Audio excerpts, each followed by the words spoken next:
When you come to the Eames House, it's an exploration of all the senses. You have smells of the eucalyptus.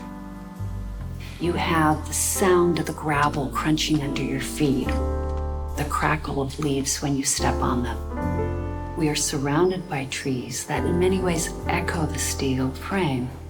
You feel part of the earth. One thing I know surprises people when they get here is how comfortably it fits into the landscape. We're both grandchildren of Charles, and there are 5 of us.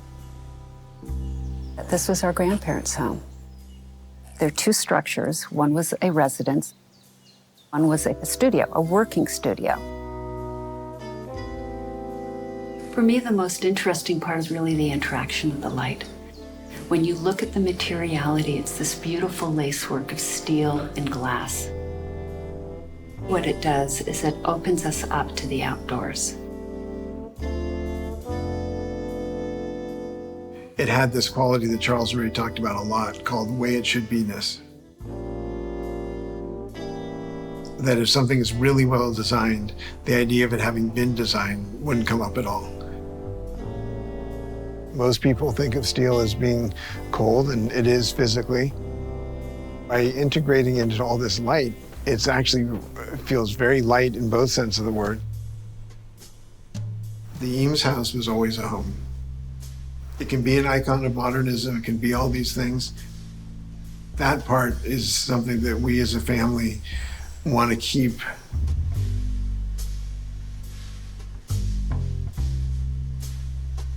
I mean, the contents are basically the same as they were when they were alive, so it has all these layers of authenticity that you just rarely find.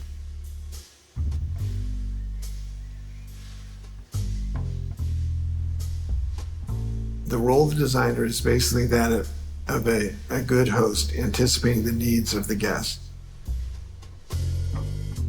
And we're all guests. You're a guest while you're sitting in that chair. They understood that aesthetics could be a part of function. And they never wanted to go over the deep end, but it's really a profound thing if you think about it, because these are aesthetic choices. People feel that intentionality when they come here and visit. The intentionality of these small little decisions.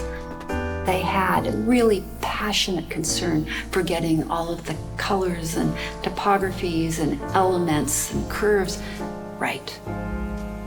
This, in many ways, is a pilgrimage site. Charles and Ray weren't about a visual style.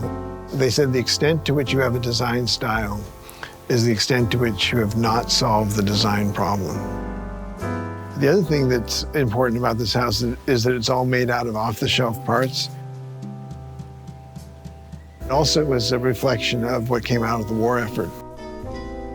They really wanted to harness that for domestic life.